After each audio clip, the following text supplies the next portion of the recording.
Henry Kissinger کی does America need a foreign policy toward a diplomacy for the 21st century?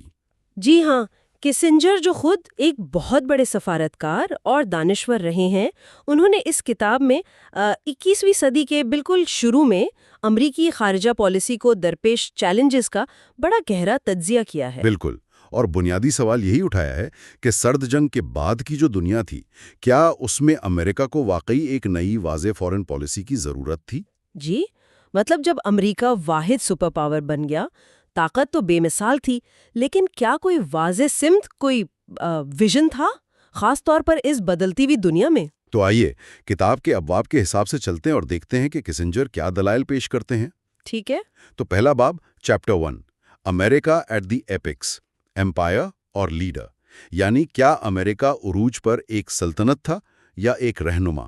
اچھا، اس باب میں Kissinger کا جو مرکزی خیال ہے وہ یہ کہ 21ویں صدی کے آغاز میں امریکہ کو جو عالمی برتری حاصل تھی وہ شاید رومن امپائر یا برٹش امپائر سے بھی زیادہ تھی۔ اچھا، کس لحاظ سے؟ دیکھیں، فوجی طاقت ہو، معاشی جدت یعنی انٹرپرینیورشپ، سائنس، ٹیکنالوجی، اعلیٰ تعلیم، یہاں تک کہ پاپولر کلچر، مطلب ہر شعبے میں امریکہ کا اثر رسوخ بہت زیادہ تھا۔ اور وہ مثالیں بھی دیتے ہیں کہ کیسے 1990 کی دہائی میں امریکہ عالمی استحکام کے لیے ایک لازمی جز بن گیا تھا۔ جی بالکل، جیسے مشرق وسطیٰ کے امن مذاکرات میں ثالثی کرنا یا بلکان میں مداخلت۔ ہاں، اور وہ کشمیر والی بات بھی کہ 1999 میں امریکہ نے وہاں بھی ثالثی کی پیشکش کی، حالانکہ شاید سب نے مانگا بھی نہیں تھا۔ صحیح، تو ایک طرح سے دنیا کے معاملات میں امریکہ کا کردار بہت مرکزی ہو گیا تھا۔ اور امریکہ خود کو جمہوریت کا علمبردار بھی سمجھتا تھا دنیا بھر میں۔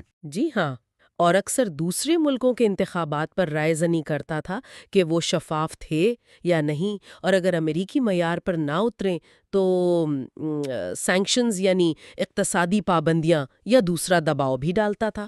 اس کا مطلب امریکی فوج بھی پھر دنیا بھر میں پھیلی ہوگی۔ بالکل، شمالی یورپ سے مشرقی ایشیا تک اور بلکان جیسی جگہوں پر تو امن قائم رکھنے کے نام پر ایک طرح کی مستقل فوجی موجودگی بن گئی، جس کا موازنہ کسنجر پرانی سلطنتوں جیسے آسٹرین یا عثمانی سے کرتے ہیں۔ لیکن یہاں وہ ایک تضاد، ایک پیراڈاکس کی بات بھی کرتے ہیں۔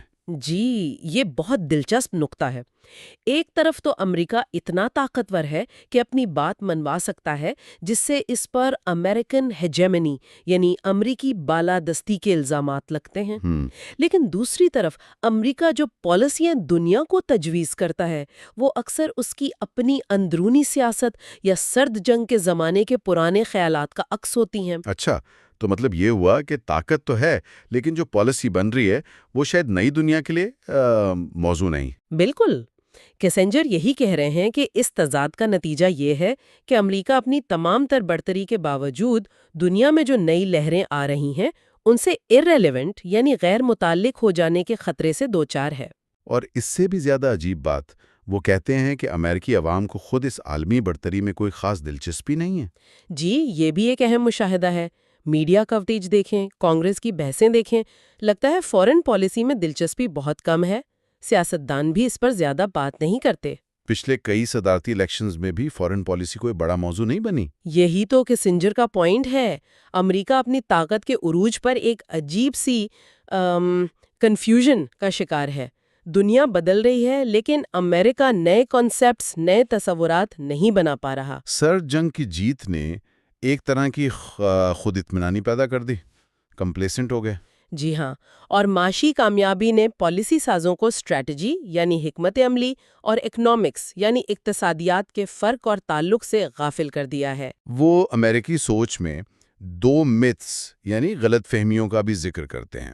جی، وہ کہتی ہیں کہ ایک طرف جو لبرل ہیں وہ سمجھتے ہیں کہ امریکہ کا کام ہے دنیا بھر کے اندرونی مسئلوں کو حل کرنا، ہر جگہ امریکی ماڈل کی جمہوریت لانا، گویا خارجہ پالیسی ایک سوشل ورک ہے۔ اور دوسری طرف جو کنزرویٹو ہیں وہ سمجھتے ہیں کہ سوویت یونین بس ریگن کے ایول امپائر کہنے سے ختم ہو گیا اور دنیا کے مسئلے بس امریکی طاقت، امریکی ہیجمنی سے حل ہوں گے۔ تو یہ دونوں سوچیں کسنجر کے نزدیک ایک صحیح پالیسی بنانے میں رکاوٹ ہیں؟ بالکل، بحث اسی میں پھنسی رہتی ہے کہ پالیسی کی بنیاد ویلیوز یعنی اقدار ہوں یا انٹرسٹ یعنی مفاد، آئیڈیلزم ہو یا ریئلزم۔ اور کسنجر کا اپنا کیا موقف ہے؟ وہ کہتے ہیں کہ اصل چیلنج ان دونوں کو ملانا ہے۔ صرف اقدار پر چلیں گے تو غیر حقیقی ہو جائیں گے، صرف مفاد دیکھیں گے تو شاید راستہ بھٹک جائیں۔ ٹھیک ہے، یہ تو ہی امریکہ کی اندرونی کیفیت۔ اب ذرا بین الاقوامی ماحول کی تبدیلیوں پر بات کرتے ہیں جو کسنجر بیان کرتے ہیں۔ جی، وہ کہتے ہیں کہ یہ تبدیلیاں عارضی نہیں بلکہ بین الاقوامی نظام کی بنیادی ساخت بدل رہی ہیں۔ کن وجوہات کی بنا پر؟ کئی وجوہات ہیں۔ ریاستوں کی اندرونی ساخت بدل رہی ہے، سیاست میں عوام کی شرکت یعنی ڈیموکریٹائزیشن بڑھ رہی ہے، معیشتیں گلوبلائزڈ ہو رہی ہیں، اور فوری مواصلات یعنی انسٹنٹینیس کمیونیکیشن نے دنیا کو جوڑ دیا ہے۔ وہ انٹرنیشنل ریلیشنز یعنی بین الاقوامی تعلقات کی اصطلاح پر بھی بات کرتے ہیں کہ یہ خود نسبتاً نئی چیز ہے۔ جی ہاں، یہ نیشن سٹیٹ یعنی قوم ریاست کے تصور پر مبنی ہے جو یورپ میں کوئی 18ویں صدی میں پختہ ہوا اور پھر نوآبادیات کے ذریعے پھیلا۔ اس سے پہلے کیا نظام تھا یورپ میں؟ اس سے پہلے تعلقات زیادہ ذاتی اور روایتی تھے، ریاست کی مشینری اتنی زیادہ حائل نہیں تھی، لیکن پھر 16ویں 17ویں صدی میں ریفارمیشن یعنی مذہبی اصلاح اور پرنٹنگ پریس نے پرانے نظام کو توڑ دیا۔ اور اس کے نتیجے میں وہ تباہ کن جنگیں ہوئیں جیسے 30 ایئرز وار۔ جی، جس میں کہا جاتا ہے کہ وسطی یورپ کی 30% آبادی ختم ہو گئی۔ اسی تباہی کے بعد 1648 میں وہ مشہور ٹریٹی آف ویسٹفیلیا یعنی ویسٹفیلیا کا معاہدہ ہوا، جس نے جدید ریاستی نظام کی بنیاد رکھی۔ بالکل، اور اس کی بنیاد تھی سوورینٹی یعنی خود مختاری کا اصول، کہ ہر ریاست اپنے اندرونی معاملات میں آزاد ہے اور دوسری ریاستیں نان انٹرفیئرنس یعنی عدم مداخلت کی پالیسی اپنائیں گی۔ لیکن کسنجر کہتے ہیں کہ آج یہ ویسٹفیلین آرڈر خود بحران میں ہے۔ جی، وہ کہہ رہے ہیں کہ یہ جو عدم مداخلت کا اصول تھا اسے اب چیلنج کیا جا رہا ہے، خاص طور پر انسانی حقوق کے نام پر۔ یونیورسل ہیومینیٹیرین انٹرونشن کی باتیں ہو رہی ہیں۔ یہ صرف امریکہ کر رہا ہے یا دوسرے ممالک بھی؟ نہیں، کئی یورپی ممالک اور اقوام متحدہ میں بھی اس سوچ کی حمایت ہے، اور 1990 کی دہائی میں امریکہ نے صومالیہ، ہیٹی، بوسنیا، کوسوو میں جو مداخلتیں کیں وہ اسی سوچ کا نتیجہ تھیں۔ چاہے ان کی نیت اچھی ہو لیکن وہ پرانے اصول سے ہٹ کر تھی۔ کسنجر کے مطابق جی ہاں، اس کے علاوہ خود نیشن سٹیٹ کا تصور بھی دباؤ میں ہے۔ بہت سی ریاستیں ملٹی ایتھنک یعنی کثیر النسل ہیں، ان کے اندر قومیت کی بنیاد پر تحریکیں چل رہی ہیں۔ یہاں تک کہ یورپ میں بھی یہ مسئلہ ہے۔ جی، کم شرح پیدائش اور امیگریشن کی وجہ سے وہاں بھی قومی شناخت کے سوالات پیدا ہو رہے ہیں۔ ایک اور تبدیلی وہ علاقائی بلاکس کا بننا ہے، جیسے EU، نافٹا وغیرہ۔ جی، یورپین یونین، نیفٹا جو اب USMCA ہے، مرکوسور جنوبی امریکہ میں، آسیان ایشیا میں، یہ ریاستوں کو قریب تو لاتے ہیں لیکن ان بلاکس کے آپس میں نئی رقابتیں بھی پیدا ہو سکتی ہیں۔ اچھا، اب ذرا طاقت کی بدلتی ہوئی نوعیت پر آتے ہیں، خاص طور پر نیوکلیئر ایج یعنی ایٹمی دور میں۔ ہاں، یہ بہت اہم ہے۔ پہلے جنگیں اکثر زمین یا وسائل کے لیے ہوتی تھیں، اب ٹیکنالوجی کی ترقی علاقائی قبضے سے زیادہ طاقت دے سکتی ہے۔ جیسے سنگاپور یا اسرائیل کی مثال۔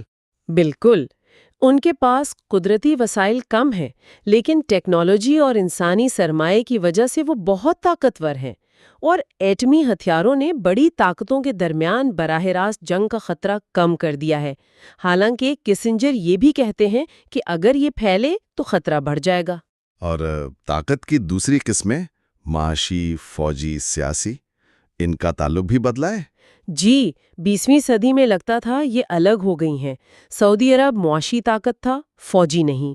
سوویت یونین فوجی طاقت تھا، معاشی نہیں، لیکن اب یہ دوبارہ جڑ رہی ہیں۔ سوویت یونین کا انجام اس کی مثال ہے۔ جی، صرف فوجی طاقت کافی نہیں، ٹیکنالوجی اور تعلیم اب طویل مدتی طاقت کے لیے لازمی ہے۔ اور پھر ہے گلوبلائزیشن یعنی عالمگیریت، اس کے فائدے بھی ہیں، نقصانات بھی۔ بالکل، اس نے خوشحالی پھیلائی ہے، ٹیکنالوجی پھیلائی ہے، لیکن غیر مساوی طور پر، اور یہ معاشی بحرانوں کو بھی بہت تیزی سے پھیلاتی ہے۔ اور لوگوں میں بے بسی کا احساس بھی پیدا کرتی ہے۔ جی، کیونکہ فیصلے ان کے کنٹرول سے باہر عالمی سطح پر ہو رہے ہوتے ہیں۔ اسے اس نئی دنیا کے لیے تیار نہیں کرتا۔ جی، کیونکہ امریکہ ہمیشہ یا تو الگ تھلگ رہا، آئسولیشنزم، یا پھر یہ سمجھتا رہا کہ وہ اپنی اقدار یعنی جمہوریت اور حقوق کو پھیلا کر دنیا میں امن لا سکتا ہے، آئیڈیلزم۔ اس نے یورپ کی طرح بیلنس آف پاور یعنی طاقت کے توازن کی سیاست نہیں کی۔ لیکن کسنجر کہتے ہیں کہ آج کی دنیا اتنی پیچیدہ ہے کہ کوئی ایک فارمولا کام نہیں کرے گا۔ بالکل، اور یہی وہ اپنا مشہور تجزیہ پیش کرتے ہیں کہ دنیا میں بے وقت کم از کم 4 مختلف بین الاقوامی نظام چل رہے ہیں۔ اچھا، وہ کون سے ہیں؟ پہلا تو ہے امریکہ اور مغربی یورپ کا تعلق۔ مغربی نصف کرہ کا آپس کا تعلق یہ امن، جمہوریت، مشترکہ مفادات پر مبنی ہے۔ یہاں جنگ ناقابل تصور ہے۔ ٹھیک ہے۔ دوسرا نظام ہے ایشیا کی بڑی طاقتوں کا، چین، جاپان، بھارت، روس وغیرہ۔ یہاں تعلقات زیادہ روایتی ہیں، 19ویں صدی کے یورپ جیسے، جہاں بیلنس آف پاور اہم ہے، ایک دوسرے کو اسٹریٹجک حریف سمجھا جاتا ہے۔ تیسرا ہے مشرق وسطی۔ یہاں تنازعات نظریاتی اور مذہبی ہیں، 17ویں صدی کے یورپ کی مذہبی جنگوں جیسا ماحول۔ یہاں ویسٹ فیلین اصول اکثر لاگو نہیں ہوتے اور سمجھوتا مشکل ہے، کیونکہ مسئلہ اکثر دوسرے کی لیجیٹیمیسی یعنی قانونی حیثیت کا ہوتا ہے۔ اور چوتھا نظام؟ وہ ہے افریقہ، جو اپنی مشکلات میں منفرد ہے۔ نوآبادیاتی وراثت، نسلی تنازعات، غربت، بیماری، کمزور ریاستیں۔ یہاں سرد جنگ کی پراکسی جنگیں تو ختم ہو گئیں، لیکن مسائل گہرے ہیں۔ تو کسنجر کا مطلب ہے کہ امریکہ کو ایک ہی وقت میں 4 مختلف قسم کی شطرنج کھیلنی پڑ رہی تھی، ہر ایک کے اصول الگ۔ بالکل یہی، اسی لیے وہ کہتے ہیں کہ یہ بحث کے پالیسی ویلیوز پر مبنی ہو یا انٹرسٹ پر، یہ سادہ ہو گئی ہے۔ پالیسی کا انحصار اس بات پر ہے کہ آپ کس نظام سے معاملہ کر رہے ہیں۔ لیکن کیا امریکہ کی اندرونی سیاست اس طرح کی پیچیدہ نوانسڈ پالیسی بنانے دیتی ہے؟ کسنجر کے مطابق نہیں۔ گھریلو سیاست اکثر پالیسی کو غلط سمت میں لے جاتی ہے۔ کانگریس یک طرفہ سینکشنز لگاتی ہے، انتظامیہ اندرونی پریشر گروپس کے سامنے جھک جاتی ہے۔ جسے باہر والے امریکی تکبر سمجھتے ہیں، وہ اکثر اندرونی مجبوری ہوتی ہے۔ جی، کسنجر کا یہی کہنا ہے۔ اور میڈیا کا کردار؟ میڈیا، خاص طور پر ٹی وی، فورن پالیسی کو سنسنی خیز بنا دیتا ہے۔ فوری بحرانوں پر فوکس، اچھائی برائی کی سادہ تصویر، طویل مدتی چیلنجز نظر انداز۔ کتاب میں ایک اور بڑا دلچسپ تجزیہ امریکی پالیسی سازوں کی نسلوں کے فرق کا ہے۔ وہ 3 نسلوں کی بات کرتے ہیں۔ جی ہاں، یہ بہت اہم ہے۔ پہلی نسل، وہ کولڈ وار اسٹریٹجسٹس جنہوں نے سرد جنگ لڑیں اور جیتیں، وہ اپنے تجربے کو نئی دنیا پر لاگو کرنا چاہتے ہیں۔ دوسری نسل، وہ جو ویتنام جنگ کی مخالفت سے ابھرے تھے، ویتنام پروٹیسٹ موومنٹ والے، وہ امریکی طاقت کے استعمال پر بہت محتاط بلکہ مشکوک ہیں۔ کلنٹن انتظامیہ میں ان کا اثر تھا۔ اور تیسری نسل، وہ پوسٹ کولڈ وار جنریشن جو 1960 کے بعد پیدا ہوئی، جن کا نہ سر جنگ کا تجربہ ہے نہ ویتنام کا۔ ان کی دلچسپی زیادہ معیشت، ٹیکنالوجی میں ہے، تاریخ اور عالمی سیاست کا شاید اتنا گہرا شعور نہیں۔ تو مطلب پالیسی بنانے والے 3 مختلف زاویوں سے دنیا کو دیکھ رہے تھے اور اتفاق رائے مشکل تھا۔ بالکل۔ سرد جنگ کی نسل نے نظریہ اور طاقت کو ملایا تھا، ویتنام نے اس کو توڑا۔ کلنٹن کی نسل نیشنل انٹرسٹ کی بات سے کتراتی تھی، اور نئی نسل سمجھتی تھی کہ اکنامک گلوبلزم یعنی معاشی عالمگیریت ہی سب مسائل کا حل ہے۔ لیکن کسنجر اس سے متفق نہیں۔ وہ خبردار کرتی ہیں کہ معاشی عالمگیریت عالمی نظام کا متبادل نہیں ہے، یہ تناؤ بھی پیدا کرتی ہے، اور جو سیاسی اکائی ہے یعنی نیشن سٹیٹ، وہ خود کمزور ہو رہی ہے۔ تو اس پہلے باب کا نچوڑ کیا ہے؟ امریکہ کو کیا کرنا چاہیے تھا؟ کسنجر کا نتیجہ یہ ہے کہ جب تک امریکی لیڈرشپ ایک واضح، حقیقت پسندانہ اور جسے وہ کہتے ہیں انلائٹنڈ نیشنل انٹرسٹ یعنی روشن خیال قومی مفاد وضع نہیں کرتی، جو اقدار اور حقائق دونوں کو سامنے رکھے، تب تک امریکہ اپنی بے پناہ طاقت کے باوجود مؤثر نہیں ہو سکتا، بلکہ پیرالائزڈ یعنی مفلوج ہوتا جائے گا۔ کسنجر یہاں شروع میں تو ایک مثبت بات کرتے ہیں کہ نارتھ اٹلانٹک ممالک میں جمہوریت، پلورلزم اور جنگ نہ کرنے کا ولسونین آئیڈیل وہ کافی کامیاب رہا ہے۔ جی ہاں، اور پچھلے 50 سال سے، مطلب دوسری جنگ عظیم کے بعد سے، یہ اٹلانٹک پارٹنرشپ امریکی خارجہ پالیسی کا ایک کارنر سٹون رہا ہے۔ بالکل۔ جیسے مارشل پلان کی معاشی مدد ہو گئی، پھر سوویت یونین کے خلاف نیٹو بنا اور گلوبلائزیشن سے اکنامک ٹائز بھی گہرے ہوئے۔ لیکن یہیں ایک پیراڈاکس، ایک تضاد بھی نظر آتا ہے۔ اتنے مضبوط تعلقات تو تھے، مگر تاریخ دیکھیں تو تنازعات بھی کم نہیں رہے۔ ہاں بالکل، سویز کرائسس 1956 کا، پھر 60s میں برلن کرائسس، 80s میں وہ امریکی میزائلوں کی تنصیب یورپ میں، کافی لمبی لسٹ ہے۔ صحیح۔ اور کسنجر کا جو مین پوائنٹ ہے، یعنی وہ یہ کہہ رہے ہیں کہ 21ویں صدی کے شروع میں جو تنازعات تھے نا، ان میں ایک کوالٹیٹیو ڈفرنس آ گیا تھا۔ کوالٹیٹیو ڈفرنس مطلب یہ کہ اب صرف پالیسی کی ڈیٹیلز پر اختلاف نہیں تھا، بلکہ جو مشترکہ سلامتی تھی، جو مقاصد تھے، ان کی بنیاد پر ہی سوال اٹھ رہے تھے۔ اچھا، یہ تو بڑی بات ہے۔ یعنی اختلاف صرف ٹیکٹکس پر نہیں، بنیادی سوچ پر ہو رہا تھا۔ کوئی مثال دیں گے؟ جی بالکل، یورپی ممالک کئی امریکی پالیسیوں سے کھلے عام اختلاف کر رہے تھے، جیسے کیوبا، عراق، ایران پر جو امریکی پابندیاں تھیں، ہاں، تائیوان پر امریکی پالیسی، اور خاص طور پر وہ میسائل ڈیفنس کا منصوبہ۔ ایک بڑی مثال اکتوبر 2000 کی ہے، جب فرانس کے صدر چراک نے روس کے صدر پوتن کے ساتھ مل کر ABM معاہدے پر امریکی نظر ثانی کی مذمت کی۔ یہ اتحاد کے اندر ایک بڑی دراڑ تھی۔ اور تعلقات میں ایک اور تبدیلی کا ذکر وہ کرتے ہیں، یورپین انٹیگریشن کے تصور کا بدلنا۔ جی پہلے تو یورپ کا متحد ہونا اٹلانٹک پارٹنرشپ کو مضبوط کرنے کا ذریعہ سمجھا جاتا تھا، لیکن اب کیا ہو رہا تھا؟ اب بہت سے یورپی رہنما اسے امریکہ کے مقابلے میں کاؤنٹر ویٹ، ایک جوابی طاقت بنانے کا ذریعہ سمجھنے لگے تھے۔ اچھا، جی، EU کا اپنی الگ فوجی قوت بنانے کا منصوبہ جو نیٹو سے باہر کام کر سکے، وہ اسی سوچ کی طرف اشارہ تھا۔ جرمن وزیر خارجہ فشر کا یہ کہنا کہ UN کو نیٹو پر ترجیح دینی چاہیے، یہ بھی اسی سمت میں تھا۔ یہ بھی دلچسپ ہے کہ یورپی اتحادی اب ماسکو کے ساتھ اپنے اسپیشل ریلیشن شپس بنانے کی کوشش میں تھے، شاید ایک دوسرے کے خلاف کوئی انشورنس پالیسی کے طور پر۔ ہاں، کہہ سکتے ہیں روس پر کوئی متفقہ پالیسی بنانا مشکل لگ رہا تھا۔ اور معاشی محاذ پر وہاں بھی مسائل تھے۔ وہاں بھی تنازعات بڑھ رہے تھے، کیلے، بیف، امریکی ایکسپورٹس پر ٹیکس، ایسے معاملات پر ٹریڈ وار جیسا ماحول تھا۔ WTO میں مذاکرات اٹکے ہوئے تھے۔ اور انسانی سطح پر لوگ زیادہ سفر کر رہے تھے، تو کیا غلط فہمیاں کم ہو رہی تھیں؟ نہیں، کسنجر کے مطابق سفر بڑھنے کے باوجود سٹیریوٹائپس اور غلط فہمیاں کم ہونے کے بجائے بڑھ رہی تھیں۔ تو کسنجر کے نزدیک اس بڑی تبدیلی کی، اٹلانٹک تعلقات میں یہ جو شفٹ آ رہا تھا، اس کی بنیادی وجوہات کیا تھیں؟ وہ 4 بنیادی وجوہات بتاتے ہیں۔ پہلی اور شاید سب سے اہم، سوویت یونین کا خاتمہ۔ مشترکہ دشمن غائب؟ بالکل، تو قومی مفادات، داخلی سیاست، یہ چیزیں زیادہ اہم ہو گئیں۔ دوسری وجہ تھی جرمنی کا اتحاد، یونیفیکیشن۔ جرمنی؟ ہاں، جرمنی جنگ عظیم ہارنے کے باوجود اپنے پڑوسیوں سے زیادہ مضبوط ہو کر ابھرا تھا۔ ایک متحد جرمنی جو زیادہ اسرٹیو ہو، وہ اب ماضی کی طرح سیکنڈری رول قبول کرنے کو تیار نہیں تھا۔ اور باقی 2 وجوہات؟ تیسری، خارجہ پالیسی کا داخلی سیاست کا آلہ بن جانا، اور چوتھی، ایک واضح یورپین خدامت کا ابھرنا جو امریکی شناخت سے الگ تھی۔ قیادت میں تبدیلی کا بھی ذکر ہے۔ وہ نسل جس نے دوسری جنگ عظیم دیکھی تھی، فاؤنڈنگ جنریشن جسے کہتے ہیں، ان کے مقابلے میں 90s کی دہائی میں جو نسل آئی، ان کا نظریہ مختلف تھا۔ جی ہاں، 90s کی قیادت وہ 60s اور 70s کی احتجاجی تحریکوں سے متاثر تھی۔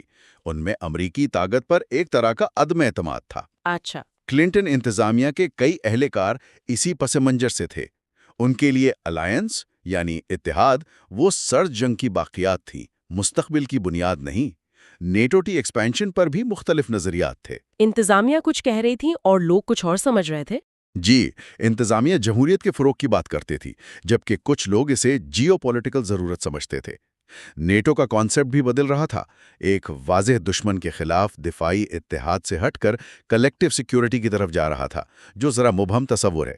اب ذرا 2 خاص اسٹریٹجک ایشوز پر آتے ہیں جن کا کسنجر نے تفصیل سے ذکر کیا۔ پہلا، یورپین ملٹری کرائسس مینجمنٹ، یعنی یورپین ممالک کی اپنی فوجی صلاحیتیں۔ کیا یہ نیٹو کے ساتھ چل سکتی تھی؟ یہ بڑا سوال تھا۔ European security and defence policy ESDP کے تحت ایک یورپین فورس بنانے کی بات ہو رہی تھی۔ آٹونومی یعنی خود مختاری پر بہت زور تھا۔ لیکن پیسہ کہاں سے آنا تھا؟ یہی تو مسئلہ تھا۔